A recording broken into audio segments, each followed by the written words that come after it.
What is going on, everybody, and welcome back to the Guppy Room.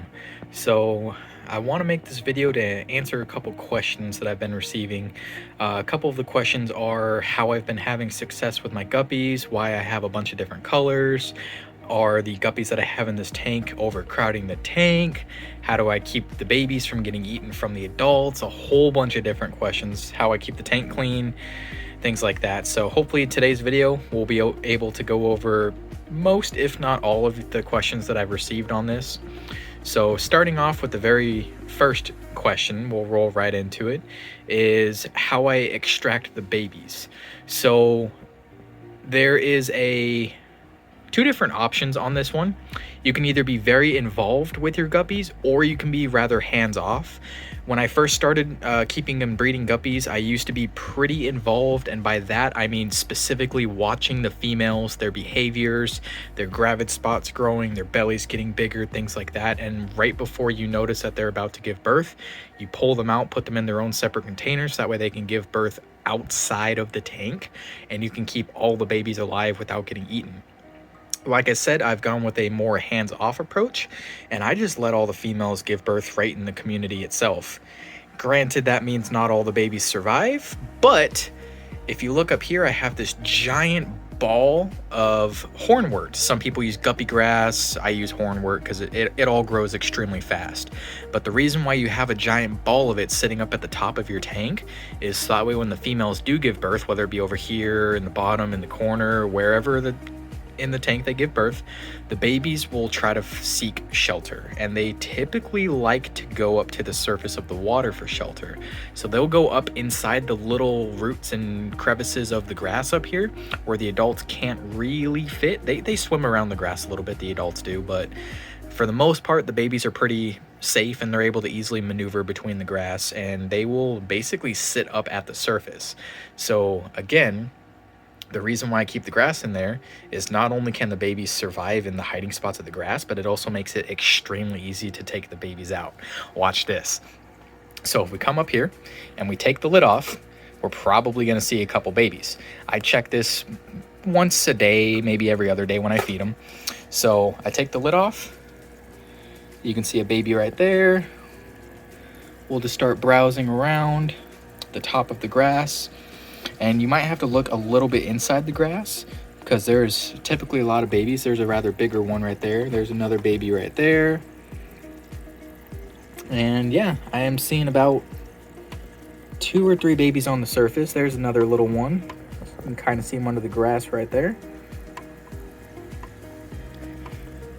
But yeah, you just look at the top of the grass and you start to see a bunch of little babies at the top of the grass. So it is a very good spot for them to hide. You can see 2 of them in the screen right there, 3 if you include that one. That one there, that one there, that one right there. So like I was saying, the babies like to come up in the top of the grass to hide from the adult fish, and they use this as a little place to hide. And from here, I will just grab a net and I will scoop them out. And I'm a little rough with the netting, but they're babies, I don't mind. And as soon as I scoop them out of the grass right here, I put them in their little grow out tank over here. So the grow out tank, I let them grow up to be about an inch once they start developing color. Like you can see that one with the red tail. Where'd he go? One of them just had a red tail. But once they get to about yay size right there, I tend to pull them out of this tank and then I put them back into the adult tank. And then we'll go right into the second question before I show you the baby extraction. The second question is, do I overstock the tank? So yes and no. This is a 20-gallon tank and there are a lot of fish in here right now, easily over 100 guppies of all different colors, shapes, sizes, fins, you name it. I typically like to sell as many guppies to my local stores, local pet stores, so I can get this tank down to about 20 to 40 guppies. And even then it's still kind of crowded, but I just don't have enough tank space to keep the guppies in another tank. So I do kind of overstock this 20-gallon tank, but I do clean and water change this tank on a daily, if not an every other day basis. so that way the water stays pristine, because all of these guppies, they create a lot of ammonia. So you definitely want to make sure you have good filtration, you do water changes often, and you just take care of them. So even though they're crowded, as long as they live in a good water conditioned environment, they'll be perfectly fine. So let's get into extracting those little babies. All right, so when I'm extracting the babies, I like to use the light in the top of the aquarium lid as a light for my baby extraction as well. And I'll just take a net and I'll just start scooping up babies on the surface. Just like so. And I'll keep the net in the water so that way the babies can obviously breathe.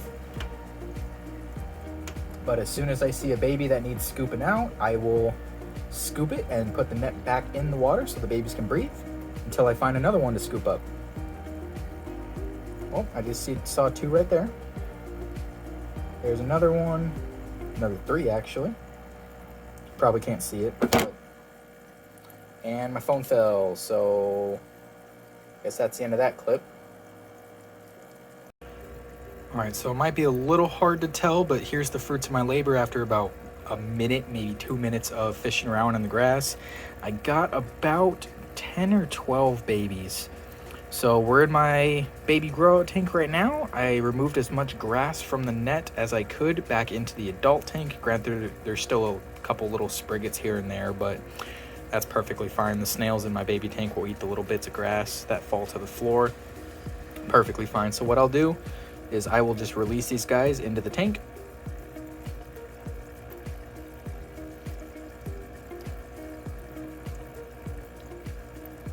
And we are good. All the babies are swimming around in the big tank now. Now, even though we fished out a bunch of babies from the top of the grass, that's not to say you got all of the babies, because of course they are very small. You're probably gonna miss some.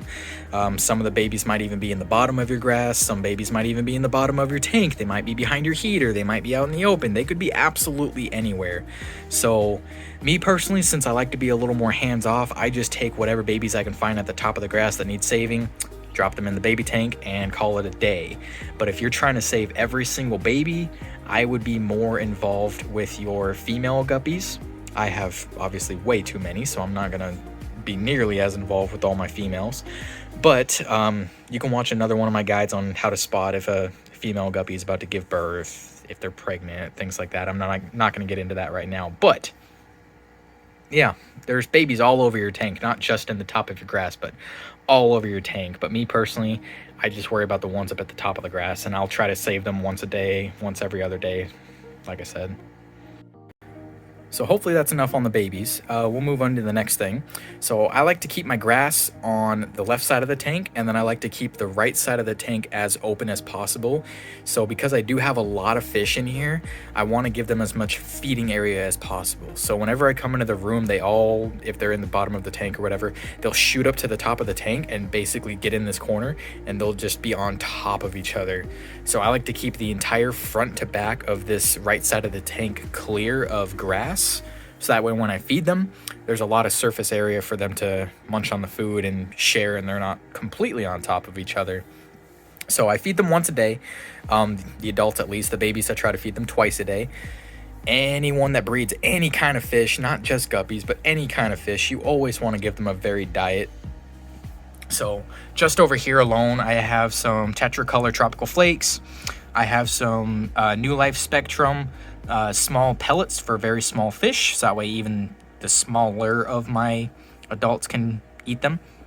And then I also have some baby brine shrimp cooking. Every once in a while, I will also give them some bloodworms, frozen foods like that. Really just keep their diet interesting. You don't want to give them the same thing all the time. So the colors of guppies. So as you can see, I got tons of different colors. I got some yellow and black spots. I got oranges. I got reds. I got this blue guy right here. I got all sorts of different kinds. I got clear ones. I got lemon looking ones right there. There's even a white one in here somewhere, which is pretty cool. We call them platinum. I got black ones, you name it. I got all sorts of different colors. So how did I come up with all these different colors? Well, I breed them in a community setting. So a yellow male could breed with a blue female, things like that, and they'll just create crazy colors. But it didn't always start out like that. So like any aquarium, I purchased some guppies from the local fish store, especially females, and I purchased them on the larger side. So the females were already of age to give birth and breed and things like that. And a female guppy is rather interesting because a female guppy can hold about 8 pregnancies worth of sperm from other males at a time. So even though I bought, let's say, if I bought a yellow female and a yellow male, you would expect to get yellow babies, right? Not really the case, because if that yellow female was in a tank with a bunch of other colored guppies, it could take 8 birthing cycles to start getting yellow on yellow guppies. And during those 8 birthing cycles, she could be giving birth to a variety of different colors. So that's exactly what my fish room happened, is just a variety of different colors. And I could line breed them. I could start putting specifically red with red. I could start putting yellow with yellow, blue with blue, and I could try to get these more vibrant, bright, solid colors. But that's gonna take a minimum of 8 birthing cycles, and I have to keep the babies out, and I have to keep them alone in their own separate tanks so they don't breed with others. It's a long process, and I personally don't have the tank space to do that, so I just keep all my guppies in a community setting, and when they finally start to develop their colors as juveniles, it's a fun little lottery system to see what you get. So I like it. I don't personally line breed, but that's not to say you don't have to do what I do. You can line breed if you want. I'm sure people make a lot of really cool looking guppies, but I like to see what I get. It's pretty cool. Little gamble.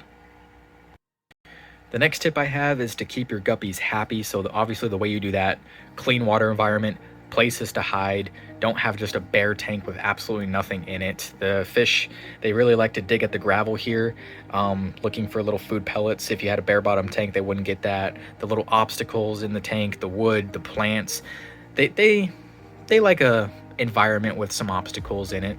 They obviously like the clean water,